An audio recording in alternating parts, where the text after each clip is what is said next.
Donc bonjour à tous et bienvenue pour ce webinaire Parcours client sous tension, reprenez le contrôle. On va tout simplement vous faire la synthèse de la matinale qui a été effectuée il y a à peu près une dizaine de jours de cela, et où on a en fait partagé vraiment des retours d'expérience sur les changements autour des parcours clients. Alors le programme de ce webinaire est assez simple. En 45 minutes, on va vous présenter cette synthèse. Tout d'abord, Carole reviendra sur le baromètre CaliWeb 2025 avec ce qu'il y a d'intéressant. Ensuite, la table ronde numéro 1 que je vais résumer sur comment gérer les incivilités, les émotions au centre de contact. Ensuite, Yann reviendra sur tout ce qui est gestion de la relation client et la digitalisation du parcours client, en particulier avec un focus sur le messaging, WhatsApp, RCS et autres. Et à la fin, bien sûr, Charles fermera le bal avec la réamunérisation du parcours client, avec un focus sur la visio. Donc n'oubliez pas, vous pouvez nous envoyer toutes vos questions à marcom@eloquent.com et on y répondra avec grand plaisir. Alors, tout d'abord, une petite présentation des animateurs de cette matinale. Alors, Charles, est-ce que tu peux nous présenter Apizzi pour ceux qui ne le connaissent pas? Oui, bien sûr. Alors, comme Fred a dit, on a été obligé de faire des choix. 3 heures de super matinale sur un bateau, le réduire en 45 minutes. Monsieur, dame, il n'y aura pas de petit four pour aujourd'hui, mais ça va être quand même top. Apizzi, c'est quoi? C'est une solution d'engagement visuel pour tous les moments complexes de la relation client, quand il y a une urgence et quand il y a un besoin d'une touche humaine. Je pense que si vous êtes dans l'assurance ou un mutuel, vous comprenez tous ces parcours clients où il y a de la stress, peut-être un dégât des eaux, peut-être un contrat qui doit se changer. C'est des moments clés dans la relation client. Bonne nouvelle, Apizzi a des solutions qui vous aident pile poil dans ce temps-là, avec une grande expérience. On a plus de 10 ans d'expérience, 45 salariés, on a plus de 250 clients, mais vraiment beaucoup dans l'assurance. On est présent dans 40 pays et super nouvelle, on n'est pas loin du 14 juillet. On est 100% made in France. Fred, je crois que j'ai une deuxième slide avec un peu sur les assureurs et les mutuelles qui sont d'accord pour mettre leur logo sur une slide, mais il y en a beaucoup d'autres. Vous pouvez voir, vous êtes bien accompagné avec Apizzi. Merci pour ce petit récap. Donc, moi, je présenterai Eloquent. Eloquent est éditeur de solutions de centre de contact omnicanal et de solutions d'enquête de satisfaction. Nous aussi, ça fait une vingtaine d'années qu'on existe. On est une centaine à votre disposition. On gère 1,5 milliard d'interactions, téléphone, mail, chat, voicebot, callbot, etc. Et on envoie près de 150 millions d'enquêtes de satisfaction au travers de multiples canaux. Et bien entendu, on propose une solution qui est tout intégrée. Donc, on propose bien sûr nos propres canaux, voix, téléphone, chat, etc. Et pour les canaux spécifiques qui nécessitent vraiment une expertise, on fait appel à nos deux partenaires qu'on a déjà vus précédemment, donc à Apizzi, et ensuite Yann présente à Green Bureau. Green Bureau pour tout ce qui est partie réseaux sociaux et vidéo pour Apizzi. Donc, on va vraiment vous aider à piloter et à gérer votre solution de centre de contact, et on va mesurer la satisfaction client et collaborateur. Alors bien sûr, oui, que ce que tu disais, on intègre nos partenaires. On a beaucoup de références aussi dans le secteur mutuel et assurance. Alors Yann, je te laisse prendre la suite. Merci, bonjour à tous. Je suis ravi de passer encore un peu de temps avec vous après l'événement sur la péniche. Green Bureau en quelques mots, on est le petit pousset. On existe depuis un peu plus de 10 ans. On a une centaine de clients, principalement en France. Nous aussi, on est 100% made in France, même si on a un peu éparpillé un peu partout. Mais le plus important, c'est qu'on est spécialisé dans les canaux digitaux. Et les canaux digitaux, c'est quoi? Eh bien, on va être dans le vif du sujet. C'est l'ensemble des messageries instantanées que vous utilisez tous les jours avec vos proches, votre famille, vos amis, que ce soit du WhatsApp, du Messenger, de l'Instagram, du Facebook, de la vie Google, du RCS, du SMS conversationnel.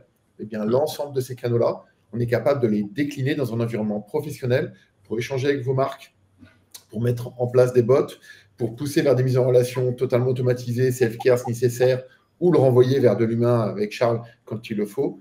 Voilà notre solution. Ouais. On a nous aussi beaucoup d'acteurs dans le secteur des mutuelles assurances. J'en ai mis une petite quinzaine, mais voilà, on a plus une centaine de clients. Et on est ravis de passer du temps avec vous. Et je confirme que ça marche, puisqu'en fait, on a utilisé le RCS pour notre matinale, et c'est vrai que ça a fait 3 fois plus de performance que d'habitude, donc promesse tenue. Alors Carole, je te laisse présenter Cossédal. Bonjour à tous, ravi d'être avec vous ce matin également. Donc moi, je dirige le cabinet Cossédal Conseil. Donc effectivement, je suis peut-être la plus ancienne du coup. Contente d'étude du client pour comprendre la logique, mais surtout adapter son regard pour analyser la qualité de la relation client sur l'ensemble des canaux, justement, beaucoup de canaux digitaux, mais aussi à l'oral. Donc, évidemment, avec les canaux digitaux, il y a une vraie problématique sur l'écrit et on y travaille beaucoup. On travaille beaucoup sur cet aspect-là, comment réhumaniser les écrits et leur donner une âme, leur donner un ton.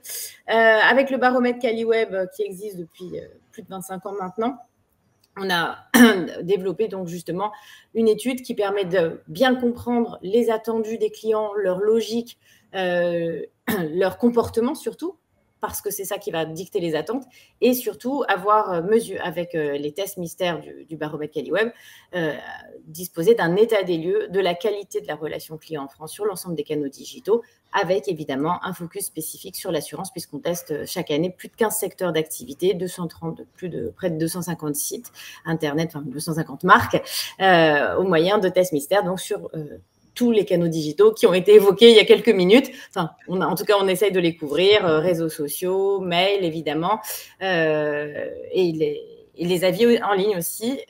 Voilà. Donc, voilà pour ce qui est du baromètre CaliWeb. Et donc, je suis ravie de ce matin de vous présenter quelques insights extraits de cette étude, qui évidemment, là aussi, prend beaucoup de temps, très riche, mais on va essayer de sélectionner le best-of de ce qu'on avait présenté lors de la matinale. Ok, super. Merci, Carole. Alors, Yann, pourquoi on a fait cette matinale et ce webinaire, dis-moi? En 2 mots, hein, tout le monde le voit, ça bouge beaucoup.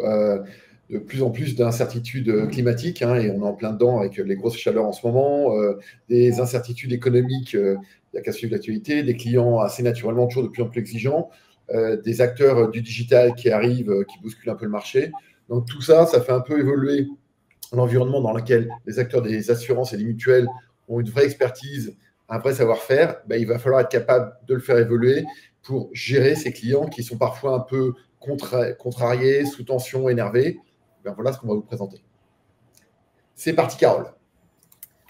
Alors, donc, je vais revenir donc, sur les principaux insights du baromètre CaliWeb avec évidemment un focus sur l'assurance. Donc, ce baromètre CaliWeb, comme je vous le disais à l'instant, c'est vraiment un regard unique sur la relation client avec les deux aspects.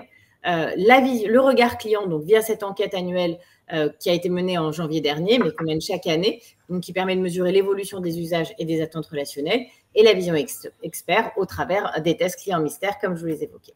Donc voilà, ce baromètre permet d'établir évidemment un état des lieux, mais aussi un classement sectoriel, individuel et sectoriel. Et je vous donnerai tout à l'heure un petit aperçu justement du positionnement de l'assurance dans le baromètre CaliWeb au global, mais aussi des différents acteurs. Je ne pourrais pas tous les citer, mais vous pourrez voir comment se positionnent les acteurs de l'assurance aujourd'hui par rapport à la qualité de la relation client, notamment dans un contexte de prospect. Donc, on est quand même dans une problématique de conquête de clients aujourd'hui. C'est complexe, vous investissez beaucoup dans la conquête. Et justement, que se passe-t-il quand un nouveau client, un nouveau prospect vous sollicite? Est-ce qu'on lui répond ou pas? Bonne question. Alors, aujourd'hui, pourquoi effectivement investir dans la relation client? Je crois qu'il faut vraiment avoir conscience que le service client aujourd'hui, c'est le point d'entrée de la relation avec la marque, parce que pour plus de 90% des Français, c'est vraiment le premier lien. Le premier lien avec la marque, et c'est lui qui va du coup être un vecteur de fidélité, parce qu'on est plus fidèle aux marques qui ont un bon service client, mais aussi et surtout, et ça j'insiste, c'est le garant de l'image de l'entreprise, parce que chaque interaction avec un client va laisser une empreinte, et l'image qu'on va conserver, elle va dépendre justement à chaque fois de l'expérience qu'on va avoir, qu'on va retenir de l'échange avec le service client. Donc, on voit à quel point chaque interaction est extrêmement importante et va laisser une trace. J'appuie pas sur le bon bouton. Au-delà évidemment des clients, il y a aussi une autre notion qui me paraît extrêmement importante, c'est la qualité des relations avec les collaborateurs. Parce que, évidemment, et c'est encore plus vrai dans l'assurance, tout le monde est partie prenante de la qualité de la relation client. On a parlé du service client comme premier point de contact, mais dans l'assurance, il y a énormément de points de contact, points d'entrée dans les différents services. Donc, en fait, aujourd'hui, chaque collaborateur participe à la qualité de la relation client, qu'il soit en front office ou en back office. Et ce qui est important, c'est qu'aujourd'hui, plus de 60% des collaborateurs estime que la qualité des échanges en interne va évidemment impacter la qualité de la relation avec les clients, mais surtout gagnerait à être améliorée. Donc, ça veut dire qu'en effet, leur donner les bons outils, améliorer l'accessibilité entre les services, casser les silos, renforcer la considération, la qualité des échanges entre les collaborateurs, c'est aussi quelque chose d'essentiel pour contribuer à la qualité de la relation finale. Donc, comme je vous le disais, effectivement, aujourd'hui, l'excellence relationnelle, ça doit être un vrai projet d'entreprise. Chaque individu de l'entreprise, tous les services, qu'ils soient en front ou en back-office, sont partie prenante de la relation client. Et c'est vrai qu'aujourd'hui, dans les métiers de l'assurance, c'est particulièrement important parce qu'au-delà du service client, qui va effectivement connecter avec la gestion, avec la prod, etc. On a les services de souscription, les services de recouvrement, les services sinistres qui sont en première loge, qui sont en contact direct avec les clients, souvent à des moments clés de la relation. La souscription, évidemment, il faut convaincre. Les sinistres, c'est souvent le moment de vérité, parce que c'est souvent aussi le seul moment où on a une vraie interaction impliquante avec la compagnie. Et c'est des moments où, clairement, il ne faut pas se rater dans la prise en charge et dans le suivi.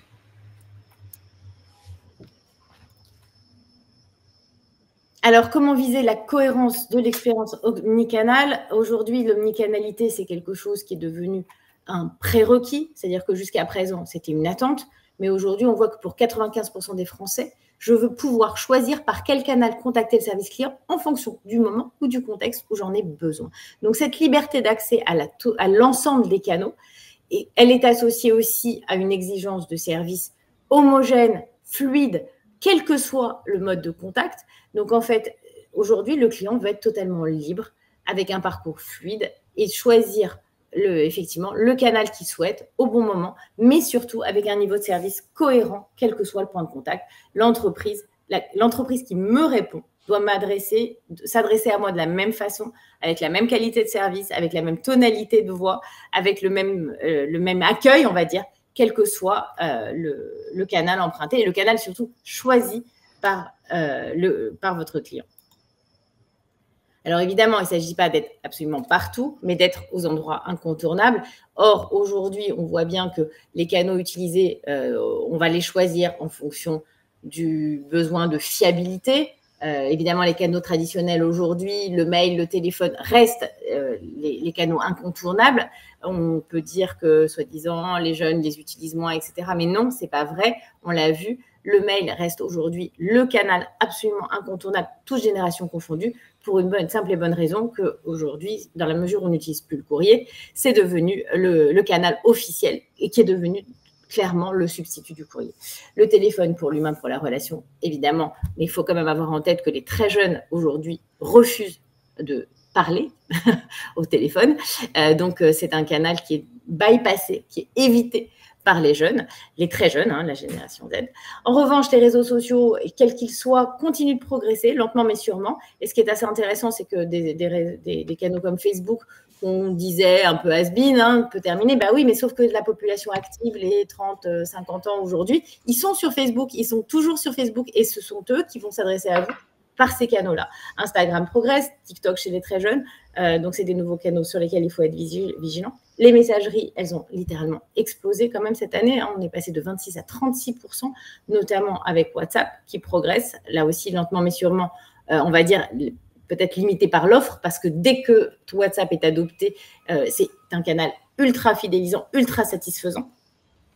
Le live chat a lui aussi fait un boom x3 pratiquement cette année, dans la mesure où évidemment, boosté par les chatbots dans le live chat, forcément, l'offre s'est démultipliée et donc les clients, évidemment, s'y sont engouffrés. Le self-care, en revanche, a plutôt tendance à stagner parce qu'effectivement, aujourd'hui, on voit bien que les clients attendent de l'accompagnement. Et enfin, les avis en ligne qui ont là aussi doublé parce qu'en fait, aujourd'hui, c'est souvent le dernier recours. Le client considère que c'est un canal interactif et il attend. Il faut avoir conscience qu'aujourd'hui, les clients attendent des réponses aux avis en ligne également.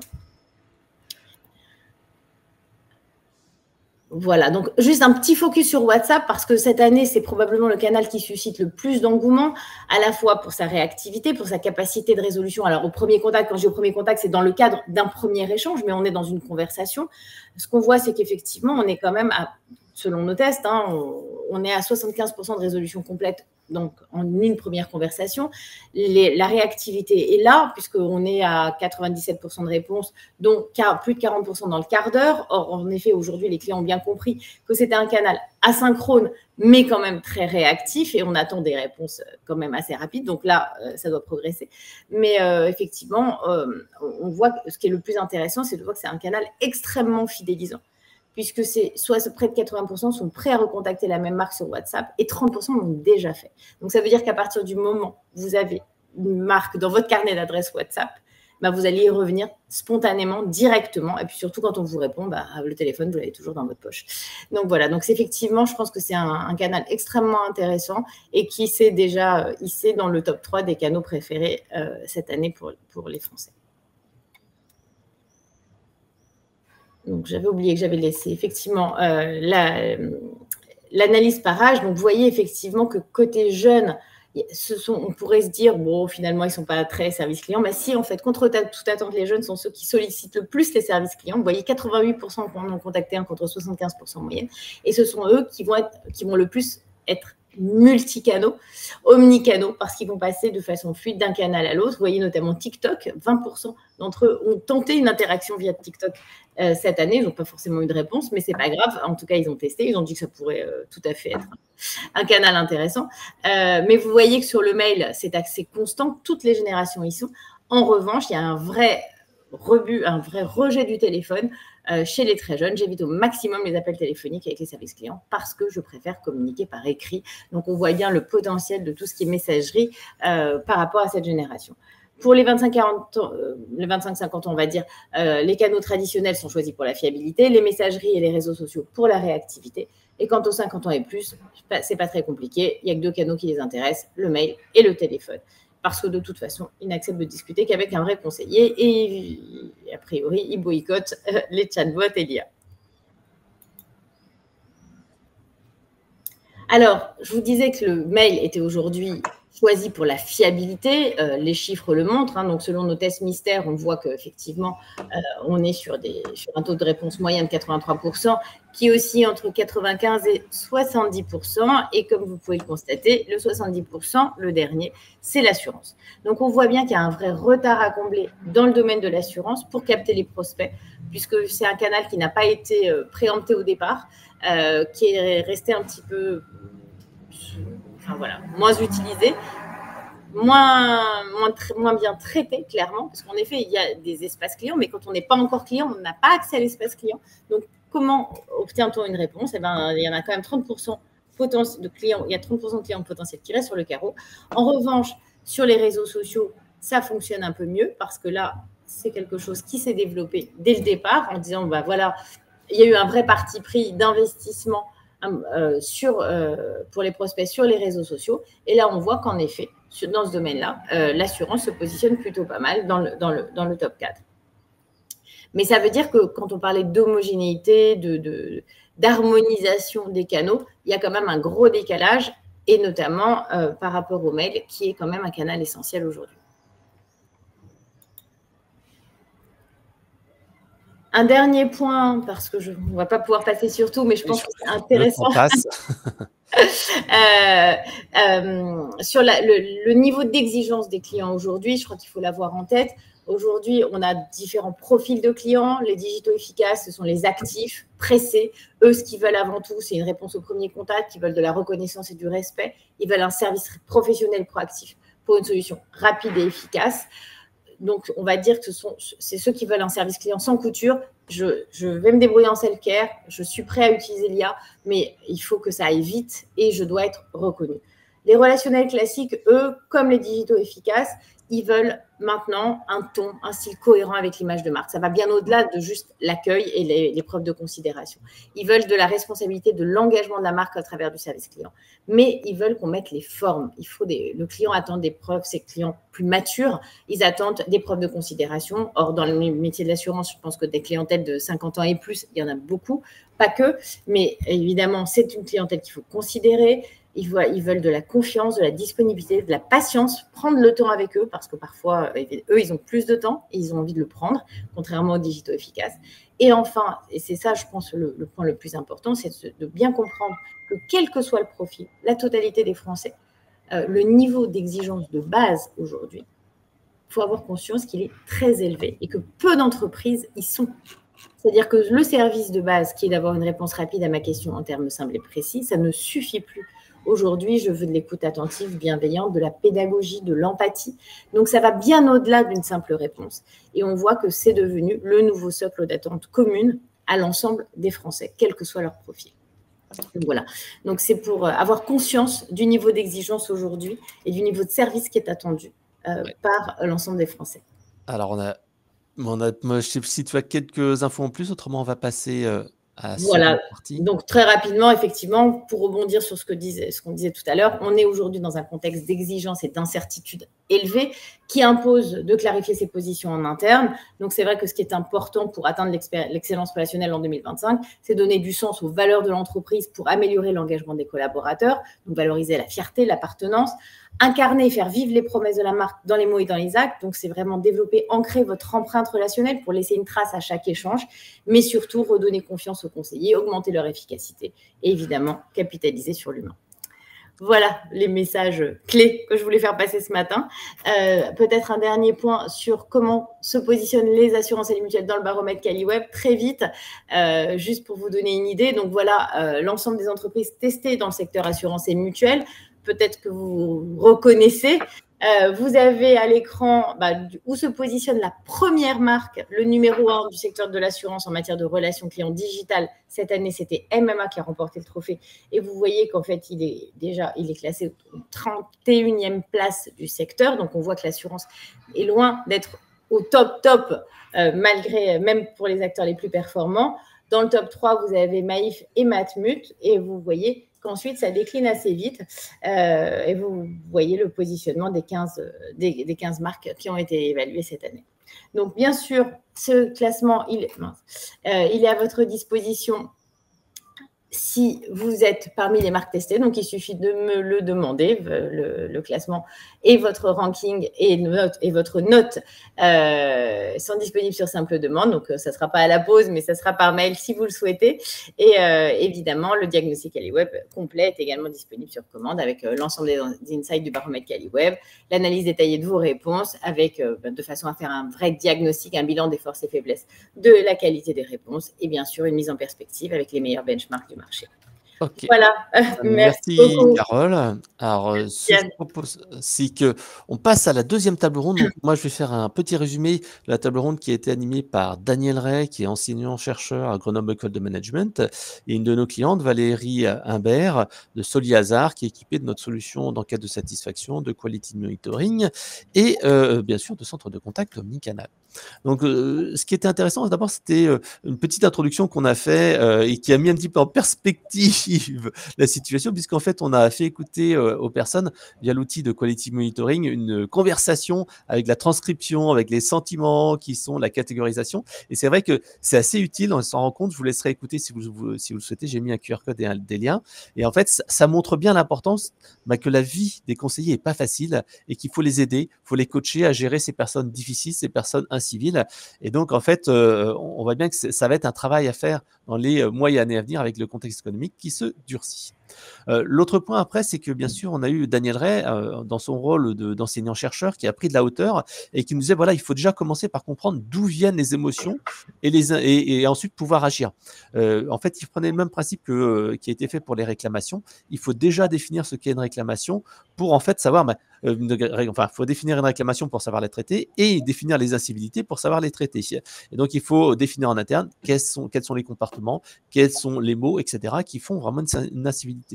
Ensuite, la deuxième chose qu'a indiqué Daniel, c'est que c'est important de connaître les sources et les origines de l'incivilité. Parce que l'incivilité ne naît pas comme cela. L'incivilité naît en fait d'une colère qui a été nourrie par une personne. En fait, c'est pas juste, j'arrive et je suis tout de suite incivil, c'est qu'au départ, il y a eu quelque chose. Le plus souvent, il nous l'indique, c'est une frustration. Par exemple, j'arrive pas à voir quelqu'un, j'ai un sentiment d'injustice, j'ai un sentiment d'humiliation, la personne n'a pas été gentille avec moi, j'ai été maltraité au service client, etc., etc. Ou j'ai eu quelque chose, un remboursement médical, ou j'ai eu un remboursement d'assurance qui ne correspond pas à ce que je m'attendais à moi. Donc j'ai vraiment cette situation-là où j'arrive pas à voir quelqu'un au téléphone. Les canaux sont pas bons, j'ai attendu longtemps, etc. Donc là, j'arrive à la frustration. Si cette frustration perdure, à ce moment-là, j'arrive à la colère. La colère, en fait, c'est vraiment cette émotion négative où là, j'ai besoin de me lâcher, j'ai besoin d'avoir de la compréhension. Si je n'ai pas ça, qu'est-ce qui se passe? Eh bien, tout simplement, je vais avoir de l'agression qui peut être verbale, physique. Et c'est vrai qu'on l'a vu, ça peut même aller jusqu'à de la menace physique en disant je vais venir et je vais vous agresser. Donc en fait, on voit bien que c'est vraiment une montée en puissance. Et Daniel nous disait très bien que, attention, il y a certains clients qui sont vraiment habitués à ce genre de comportement. Et il faut savoir en fait distinguer les clients avec lesquels il va falloir faire des efforts et les clients qu'il faut accepter de faire partir ou de laisser partir, plutôt, c'est plutôt le terme, laisser partir parce qu'ils n'apportent pas de valeur ou tout simplement ils ne sont pas intéressants. On le voit et Daniel mentionne le Customer Lifetime Value qui est important pour savoir combien me rapporte un client et combien en fait un client au contraire me rapporte, un client va me rapporter de l'argent sur la durée. Et ça en fait c'est important parce que ça permet de savoir le soin qu'on va mener. Et c'est vrai qu'on a des clients comme ça. Par exemple, je serai le témoignage de Brandt, qui nous dit clairement que il y a des clients qui sont multi-possesseurs de produits. À ce moment-là, il faut vraiment être soigné, il faut vraiment une relation soignée, c'est trouver des solutions, quitte à faire des gestes commerciaux pour ces personnes qui ont du multi-contrat chez nous. Alors, donc, comment on va pouvoir gérer ces émotions? Quelques pistes d'action présentées par Daniel Reich.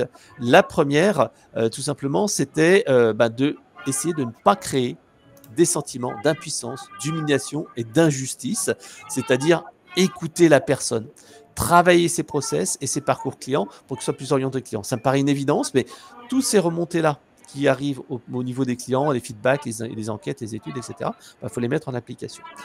Bien sûr, c'est parfois faire le pas de côté, et c'est ce que disait Daniel Ray, parfois c'est transférer un manager, transférer à une cellule réclamation, parfois même c'est dire faute de comportement et un civil, si vous continuez, je vais devoir raccrocher. Voilà.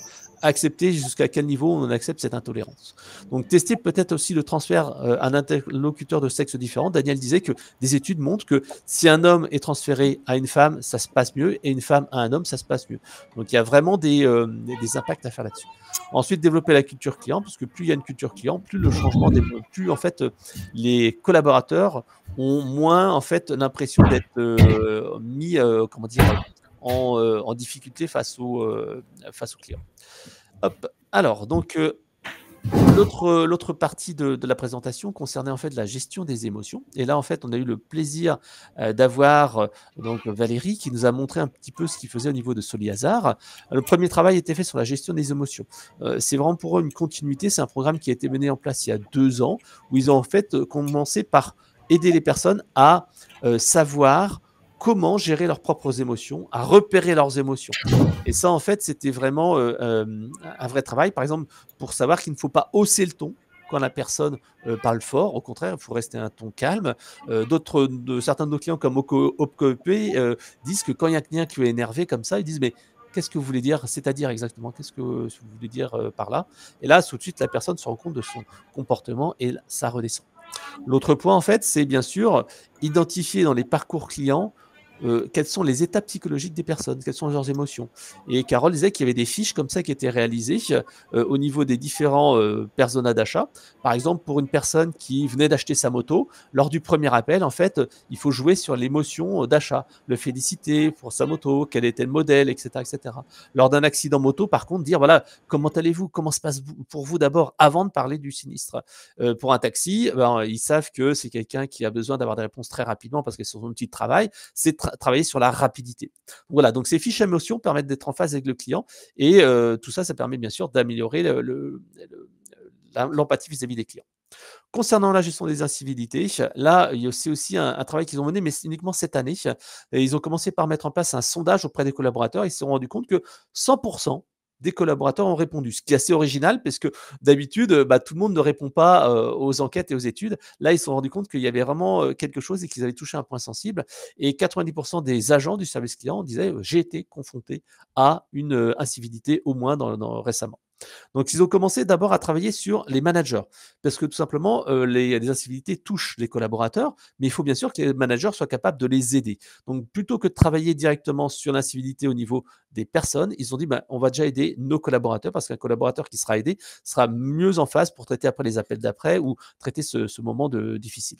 Donc, ils ont mis en place un système de manager bien-être. Il y en a quelques-uns dans l'entreprise, il n'y en a pas, là, je crois que 5, 6 qui sont, non, même pas 3, 4 qui ont été formés en tant que manager bien-être et qui vont pouvoir faire un entretien post-incivilité avec la personne pour voir un petit peu quelles ont été ses émotions. Et si nécessaire, passer après à une alerte qui peut amener à une procédure interne ou externe.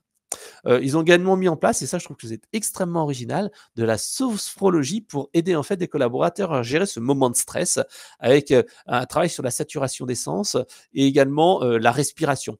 Et c'est vrai que la respiration, moi j'utilise à titre personnel, tout ce qui est synchronisation cardiaque, c'est vrai que ça aide vraiment à faire redescendre les émotions. Et enfin, ils ont mis en place le module Bravo d'éloquent qui permet tout simplement de redonner du sens au métier du collaborateur entre deux appels difficiles, puisque les personnes peuvent, en fait, lors de la notation de leur enquête de satisfaction, dire je veux féliciter mon collaborateur. Et à ce moment-là, le collaborateur a une petite fenêtre qui apparaît à son écran qui dit tiens, il y a telle personne qui te félicite. Donc tout ça, c'est vraiment intéressant. Et les premiers retours montrent en fait que pour le collaborateur, ça va l'aider. Ça le montre en fait qu'on s'intéresse à lui. Voilà. Donc ça, c'était les éléments clés à retenir. Alors Yann, je te laisse passer à la partie digitalisation du parcours client. Super, merci beaucoup Frédéric pour cette analyse. Donc moi, je vais continuer un peu sur comment est-ce que les outils digitaux et les canaux peuvent aider à détendre, à apaiser et à concentrer aussi les efforts sur ce qui génère de l'attention. D'abord, pour commencer, donnons un peu de perspective sur l'évolution du comportement des clients et des prospects. On connaît tous les boomers, les X, les millennials, etc. Et bien maintenant, on arrive sur un cumul, la V5, qui regroupe un peu tout ça. Et ce qui est intéressant et important là-dessus, c'est de comprendre que maintenant, le client, il est au centre d'une technologie, d'un service, et la technologie va le servir pour avoir la meilleure expérience possible. Donc, c'est comment centrer la technologie au service de l'humain. C'est le rôle des entreprises pour être le plus à disposition en fonction de ses attentes, de ses frustrations, de ses envies, etc.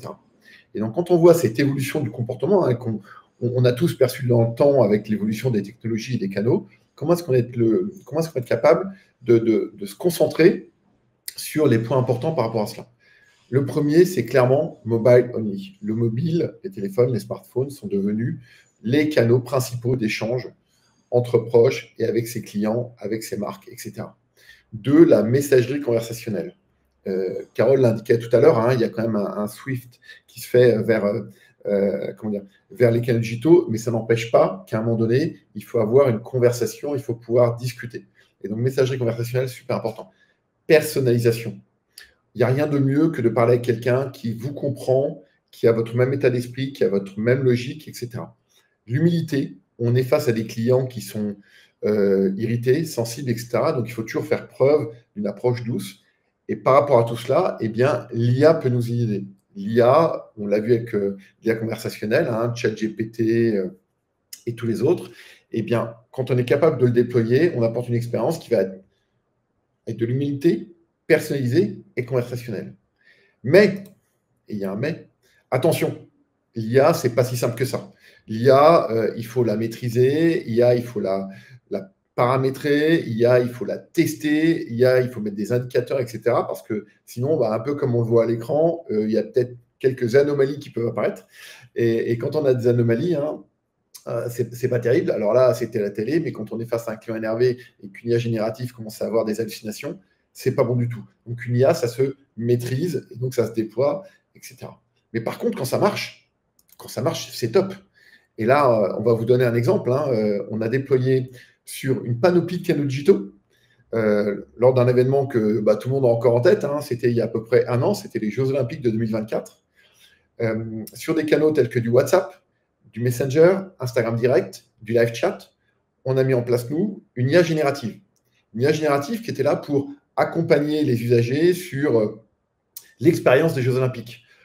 Où se passe l'épreuve d'escrime? Est-ce que je peux venir avec une bouteille d'eau? Est-ce qu'il y a un parking? Est-ce qu'il y a un accès handicapé? Etc., etc. Toutes ces questions qui étaient complexes, qui étaient variées, et bien par rapport à cela, nous, on a mis en place une IA générative sur ces canaux-là et on arrivait à un taux de compréhension des demandes de 95%, ce qui veut dire que uniquement 5% des questions complexes que l'IA n'était pas capable d'analyser et de traiter basculaient vers des conseillers. Et chose toujours aussi intéressante, c'est que quand on regarde la performance de l'IA et qu'on la compare, et bien globalement entre l'agent humain et l'agent IA, sur 5, on est à peu près au même niveau. 4,26, 4,23. C'est-à-dire qu'une IA, quand elle est bien paramétrée, quand elle est bien déployée et qu'elle est sur les bons canaux, elle apporte une expérience réussie qui vient compléter, renforcer ce que les agents humains peuvent apporter, pour lesquels, eux, ils vont avoir plus de temps, plus de ressources, etc. Et toujours sur des canaux qui permettent de gérer une relation dans le temps. C'est-à-dire qu'un client ne va pas avoir besoin de vous rappeler 3 fois. Vous êtes sur du WhatsApp, vous êtes sur du Messenger, le conseiller, que ce soit un bot ou un humain, va dire attention, on est en train de traiter votre demande, on revient vers vous. Ce sont des canaux qui sont fast asynchrones, donc ils peuvent revenir vers vous après avoir un premier traitement, au bout d'une demi-heure, d'une heure, d'une journée. Un autre exemple de digitalisation qui permet d'apaiser la tension, c'est par exemple dans le secteur des mutuelles d'assurance, être capable de proposer des points d'entrée, notamment au travers de QR codes sur des supports papier tels que les décomptes, etc. Et là, vous voyez que sur un décompte qui va être au nom de Madame Dylan, on va proposer un QR code et on va permettre de scanner le QR code. Et quand on va scanner le QR code, alors là, j'ai un petit doute et je n'ai pas vérifié ma copie. Il y avait une vidéo. J'ai mal fait mon travail, donc il y a une vidéo qui s'enclenche, mais si ça vous intéresse, je pourrais vous la partager. Et donc la vidéo, elle va se lancer automatiquement en scannant ce QR code, et quand on scanne ce QR code, on va ouvrir ce qu'on appelle un RCS, pour simplifier un SMS 2.0, qui va reconnaître Madame Dylan, qui va lui proposer différents choix. Est-ce que vous voulez revenir sur vos dernières demandes? Est-ce que vous avez une question sur le montant de votre décompte? Est-ce que vous voulez accéder à votre espace client, etc., etc. Et si, par exemple, elle choisit d'aller sur ces dernières demandes, eh bien, nous, comme on l'aura reconnu, si on se branche sur le CRM, on est capable de dire votre dernière demande portait sur ce type de remboursement, sur cet ajout de couverture, etc., etc. Donc, on est capable d'offrir une expérience extrêmement personnalisée sur des canaux digitalisés à partir d'un simple QR code sur un support papier. Un autre exemple qu'on a mis en démo pour le Crédit Agricole des Savoies, vous le savez peut-être, mais toutes les banques sont dans des phases de réorganisation de leurs agences physiques, avec de plus en plus de gestion sur rendez-vous. Eh bien, le Crédit Agricole des Savoies, dans la démo qu'on vous montre, eh bien, permettrait à ses clients, au travers d'un QR code, quand vous arrivez devant une agence qui est fermée, au lieu d'avoir un numéro de téléphone et de saturer les services clients ou d'avoir une adresse email, un site web à saisir, de scanner tout simplement un QR code. Et là, on va arriver dans une interface digitale, dynamique, qui va comprendre le besoin, qui va accessoirement lui permettre au client d'être mis en relation avec le service d'assistance, s'il y a une urgence, carte volée, etc. Mais sinon, pousser le traitement des demandes qui sont assez simples sur des parcours totalement digitalisés. Alors, pour vous décrire un petit peu ce que je n'ai pas pu vous montrer dans la vidéo, ce qui est capable de faire un RCS, donc globalement, ce qui est proposé au travers des exemples des QR codes que je vous ai donnés, mais aussi par envoi direct en push. Le RCS, c'est Rich Communication Solution, c'est du SMS 2.0, donc vous le recevez dans votre messagerie de SMS. Et dans cette messagerie de SMS, vous allez voir toute une panoplie de fonctionnalités. Alors évidemment, le nom, le logo. Alors, le SMS, c'était 160 caractères, là on est à plus de 2000 caractères. On peut mettre des photos, des gifs, des vidéos. On peut mettre des call to action. Tout ça pour permettre d'accompagner vos clients et vos prospects, soit en phase d'acquisition, soit en phase de customer care, ou en phase de rétention ou de fidélisation. Donc voilà, on utilise toutes ces fonctionnalités-là, totalement digitalisées, pour comprendre le besoin, accessoirement le pousser vers de l'humain et de la vidéo, ou alors du pur self-care. Et en parlant de vidéo, je vais passer la parole à Charles. Trop bien. Génial que vous êtes encore avec nous là. Je vois qu'il y a beaucoup de gens toujours connectés. Ça veut dire qu'on disait des choses vachement intéressantes et vous n'êtes pas là juste pour le cocktail à la fin. Je pourrais écouter mes amis toute la journée. Des choses que je retiens quand même, et pourquoi cette partie humaine et d'être plus humain avec nos clients est important, c'est la première chose, l'expérience client, et c'est plus un centre de coût. C'est vraiment un deal breaker. Et quand on écoute Carole, c'est clair. La partie omnicanal, on sait que c'est une obligation et c'est une attente de tous nos clients. Et ces attentes des clients n'ont jamais été aussi exigeantes. Il faut être rapide, il faut être personnel. C'est pas facile. Et comme Carole a dit, il faut vraiment capitaliser sur l'humain. C'est essentiel. Même dans un contexte où peut-être on veut mettre de l'IA partout, ce qu'on voit, c'est, comme Fred disait, émotion, tension, ce sont que des choses humaines.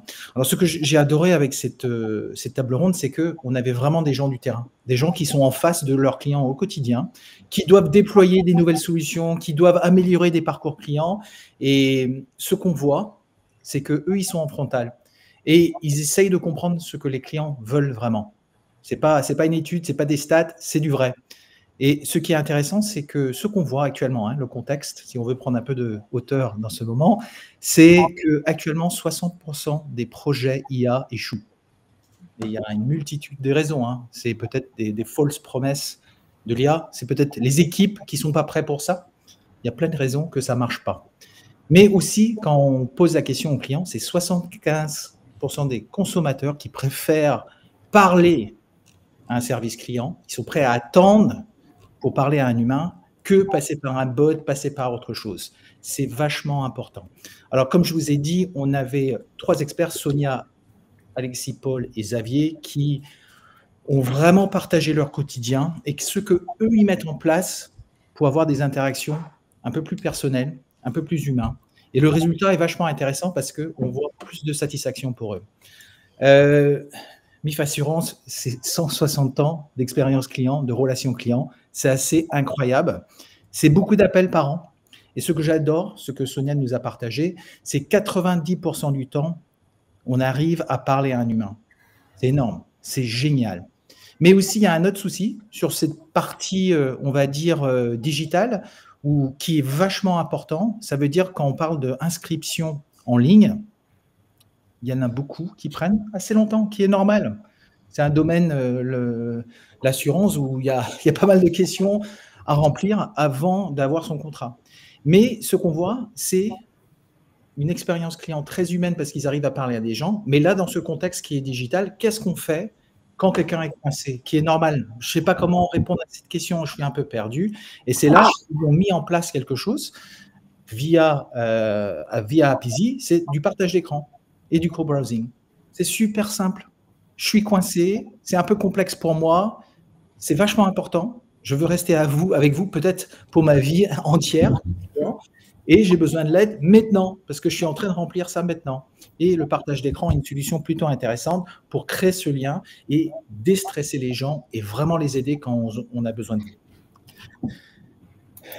MAF, vachement intéressant. Je ne connaissais pas bien avant, ils sont clients avec nous. C'est l'assureur référence des taxis en France. Et ils sont tellement bons que tous ces taxis ont décidé, tiens, je me sens très bien chez eux. J'ai aussi besoin peut-être d'assurer mon appartement. Et quand on parle de l'humain dans le parcours des relations clients, ce qui est vachement intéressant, c'est que ça prend 2 personnes pour faire un tango, monsieur, dame. Et dans ce cas, c'est vos clients et vos équipes. Alors, déployer quelque chose, que ce soit l'IA, mais aussi des outils pour plus de personnalisation, ça demande aussi à vos équipes de s'adapter à ces nouveautés. Et j'ai adoré ce qu'ils ont mis en place parce qu'ils avaient ce souhait d'avoir des moments plus personnels, mais aussi d'avoir des moments où on réduit le nombre de déplacements. Mais qu'est-ce qui se passe si ça fait 10, 15 ans que quelqu'un a l'habitude de travailler de cette façon, de faire toujours un déplacement? Et ce qu'ils ont fait pour assurer ce changement, c'est de dire, OK, on va changer la structure, comment on va rémunérer ces personnes-là, et on va s'adapter à les aider dans cette transition. Et ce qu'on voit, on voit une plus grande satisfaction des clients, mais aussi des collaborateurs. C'est vachement intéressant. Et c'est quoi le résultat après 1 an? C'était 100% en présentiel avant. Maintenant, parfois c'est 50-50, parfois c'est 60-40. Ça, c'est vraiment génial. Et ça monte aussi en très peu de temps. On peut changer les habitudes des équipes et le rendre bénéfique pour les clients aussi. Urexo, qui est pareil, hein, Carole, je pense que ça fait un peu comme vous, ça fait 30 ans qu'ils sont là et qui font des belles choses. Et leur souhait, pourquoi choisir une solution de visio-assistance? Très simple. La raison, simplifier le parcours client. C'est vachement important. Et eux, ils le réussissent avec un ROI qui est conséquent. Et on parlait d'impact carbone. C'est une évidence que vos clients vous choisissent. Pourquoi? Parce qu'ils ont confiance en vous, vous avez une bonne expérience client, mais aussi vous êtes une entreprise engagée. Et cette capacité d'utiliser des solutions comme Apizee pour réduire des déplacements qui réduit votre impact carbone, c'est important. Il n'y a pas de petit four aujourd'hui, mais j'ai un petit cadeau pour vous quand même, un petit guide. Pas besoin de le lire tout de suite. On va vous envoyer ça dans le chat et vous pouvez lire ça sur la plage cet été. Je vous remercie. Merci beaucoup. Ben, merci, mon cher Charles. Donc, ce qu'il fallait retenir selon toi, quelles étaient les informations clés de cette matinale, mon cher Charles? Ouais, alors on a dit pas mal de choses, beaucoup de choses. Hein. Alors c'est dur de tout retenir. On retient, hein, et il y avait plein de choses. Hein. On n'avait pas tous les chercheurs aujourd'hui, mais utiliser une solution omnicanal, unifiée, c'est essentiel. Et vous avez des bons acteurs dans la pièce. Formez vos équipes à la gestion des émotions à tous les niveaux. C'est pas juste d'un côté, c'est aussi des équipes qui ont besoin de l'aide dans cet accompagnement. Et intégrer le digital au bon moment, sans aucun doute. Hein. Il y a des belles exemples que Yann a partagés, mais Fred aussi, et aussi Apizee dans ces moments complexes. Je pense que si vous faites ça, vous faites quelque chose de tip-top et vous allez avoir peut-être une deuxième moitié de l'année encore meilleure que la première. Merci Charles. Alors juste pour information, j'affiche ici le lien pour télécharger le guide, donc apizee.com/fr/fidéliser-client assurance.pht. Alors je laisse quelques secondes. Bon, merci à tous, merci pour votre présence à ce webinaire et merci à nos 3 experts pour avoir partagé la synthèse de cette matinale. Et donc on vous donne rendez-vous soit sur les places de Perros-Guirec cet été avec Charles et autrement pour les autres, rendez-vous à Niort. Donc si je me souviens bien, c'est les 1 ou 2 octobre à Niort avec Yann, et je crois que nous aussi on y sera présents. Et donc on vous donne rendez-vous autrement en septembre à la rentrée, en pleine forme et avec, j'espère, un petit peu moins de chaleur. Je vous souhaite à tous une très bonne journée et une bonne fin de matinée. À bientôt. Très bon été. À bientôt. Au revoir. Ciao. Merci à tous.